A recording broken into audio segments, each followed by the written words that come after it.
haula wa la quwwata illa billahil aliyyil azim. Asyhadu an la ilaha illallah wa asyhadu anna Muhammadar Rasulullah. Allahumma shalli wa barik alaihi. Bapak Ibu jamaah duhur yang dirahmati oleh Allah, alhamdulillah wa syukurlah pada hari ini tanggal 26 ya, 26 Juli tahun 2023 Miladiah yang bertepatan dengan tanggal 8 Muharram.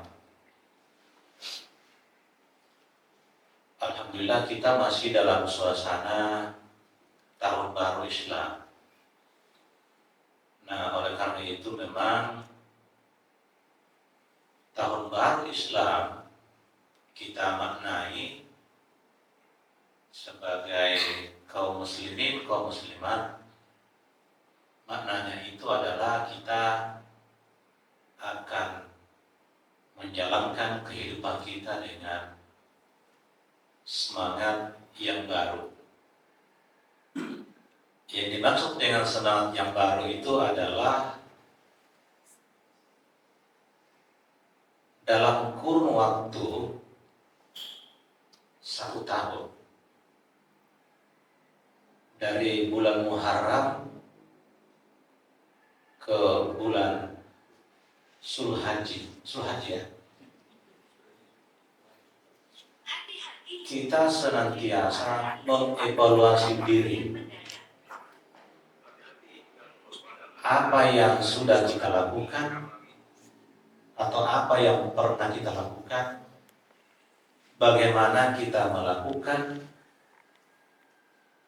dan apa yang merupakan hasil evaluasi dari selama Muharram sampai Zulhijjah itu.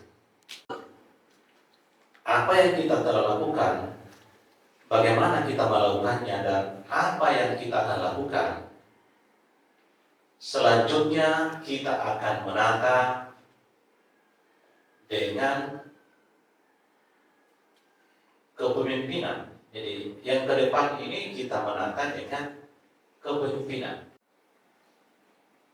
Ya, kepemimpinan itu dikatakan bahwa sesungguhnya ya, kullukum ra'ikum wa kullukum mas'ulun an ra'iyati.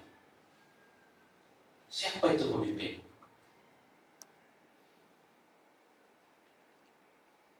Iya, setiap manusia itu adalah pemimpin.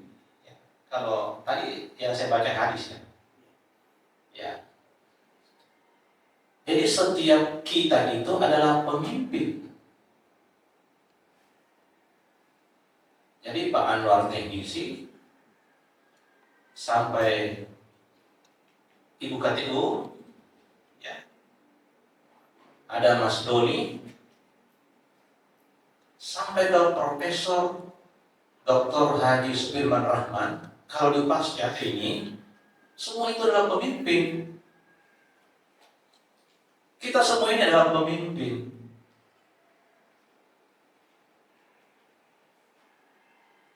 Kita terikat dengan kepemimpinan dalam sebuah organisasi yang namanya Program Pascasarjana Universitas Muslim Indonesia. Secara horizontal dan secara vertikal kita diminta pertanggungjawaban. Misalnya staf itu ya senantiasa akan dievaluasi oleh kasubagnya. Para kasubag itu senantiasa akan dievaluasi oleh kepala tata usaha, begitu dan seterusnya. Tetapi itu adalah di dunia. Ya, kalau yang tadi saya tambahkan itu dalam aspek lebih luas, mahasiswa, alumni, masyarakat secara umum atau umat, ya, itu akan kita memberikan suatu responsibility, pertanggungjawaban. Jadi setiap manusia itu adalah pemimpin dan setiap pemimpin itu akan dimintai pertanggungjawaban. Dan pertanggungjawaban itu bukan hanya di dunia, tapi di dunia wal akhirat, di dunia sampai di akhirat. Kalau pertanggungjawaban di dunia ini kita masih bisa kolusi, ya, kita masih bisa dilindungi, tapi kalau di akhirat tiada satu pihak pun yang dapat melindungi kita kecuali amal perbuatan kita sendiri. Ya, saya kira ada nas lain yang menerangkan bahwa ketika manusia itu sudah meninggal, maka putuslah amal-amalnya kecuali ada 3 itu ya. Ya. Yang pertama itu adalah doa yang sah ya. Nah, yang kedua adalah ilmu yang bermanfaat, dan yang ketiga adalah ya sedekah jariyah. Ya, makanya ya ketiga-tiganya ini ya doa yang saleh ya. Kewajiban kita ini bagaimana ya membina anak-anak kita, mendidik anak-anak kita. Yang dimaksudkan anak-anak kita itu bukan hanya anak-anak kita secara biologis, tapi secara psikologis, secara sosial itu juga anak-anak kita. Mahasiswa kita, murid-murid kita juga itu anak kita. Nah, kalau kita didoakan oleh anak-anak kita, ya, dan ya insya Allah doanya itu akan dijawab oleh Allah.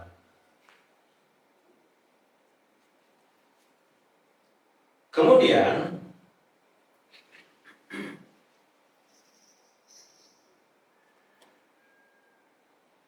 pemimpin itu ya harus menjaga dirinya, harus menjaga keluarganya dari siksaan api neraka. Artinya begini, ya memang di ayat itu dijelaskan bahwa ya ayyuhallazina amanu qu anfusakum wa ahlikum nar. Hai orang-orang yang beriman, jagalah dirimu dan keluargamu dari api neraka. Nah, oleh karena itu seorang pemimpin tidak hanya bertanggung jawab terhadap tupoksi yang telah didistribusikan kepada kabinetnya, kepada timnya. Jadi tidak sekedar membagi aspir 1 tupoksinya ini, aspir 2 tupoksinya ini, ya, KTU tupoksinya ini, para KPS tupoksinya ini, Kasubag perlengkapan tupoksinya ini, dan seterusnya. Ya. Tetapi sekaligus menjaga, mencegah, jangan sampai ada perbuatan-perbuatan keliru, perbuatan-perbuatan yang salah yang dilakukan oleh timnya. Karena pasti sesuatu yang dilakukan oleh bawahannya dan itu melanggar ketentuan Allah, melanggar regulasi yang ditetapkan oleh pemerintah maupun institusi kita, maka seorang pemimpin itu akan dimintai pertanggungjawaban. Dan tugas seorang pemimpin adalah menjaga diri dan keluarganya. Yang dimaksud dengan keluarga itu bukan hanya keluarga dari aspek biologis, tetapi dalam sebuah organisasi itu kita adalah satu kesatuan keluarga besar. Misalnya pasca sarjana, keluarga pasca sarjana, mulai dari direktur ya, sampai cleaning service, sampai security, itu adalah keluarga.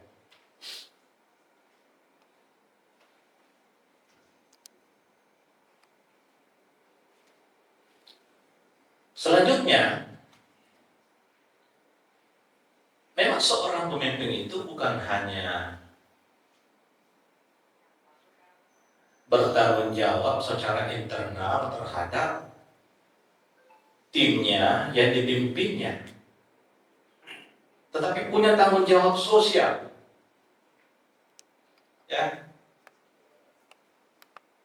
seperti yang telah dijelaskan dalam hadis, man ra'a minkum mungkaran fal yughayyiru biyadihi wa in lam tastati fal yughayyiru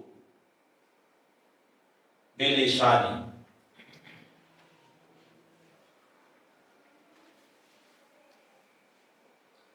Barang siapa yang melihat kemungkaran, maka hendaklah mencegahnya dengan kekuasaannya, dengan tangannya. Jika tidak mampu mencegah dengan kuasanya, maka hendaknya dicegah dengan ucapannya atau lisannya. Dan apabila tidak mampu dicegah dengan lisannya, maka dicegah dengan hatinya. Itulah serendah-rendahnya iman. Jadi Bapak dan Ibu sekalian, sidang jamaah duhur yang dimuliakan oleh Allah, jelas bahwa seorang pemimpin itu harus punya kepekaan sosial. Tidak boleh melakukan pembiaran. Ya, dari segi regulasi perundang-undangan kita, membiarkan terjadinya suatu kejahatan, membiarkan terjadinya suatu tindak pidana, maka sama dengan melakukan tindak pidana.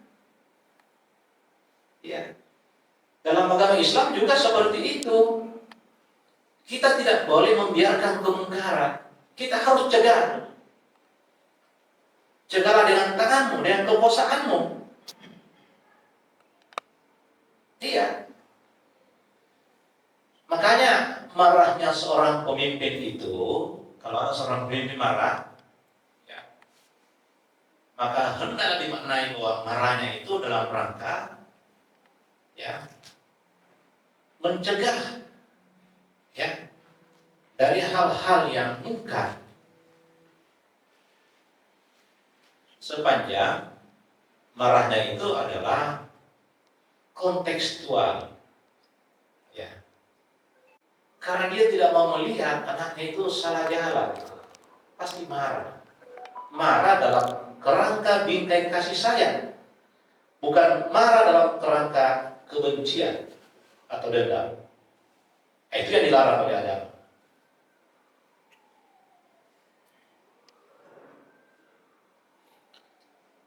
Jadi Bapak dan Ibu sekalian, sidang jamaah duhur yang dimuliakan Allah, saya kira memang dalam menjalankan kehidupan kita sehari-hari maupun dalam menjalankan tupoksi kita sebagai orang-orang yang diberi amanah, kita terlanjur mengabdikan diri sebagai akademisi, ya, sebagai tenaga pendidikan dan sebagainya.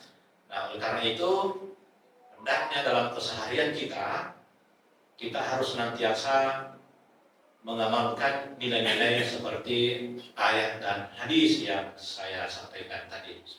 Saya kira demikianlah apa yang saya bisa sampaikan pada duhur hari ini. Assalamualaikum warahmatullahi wabarakatuh.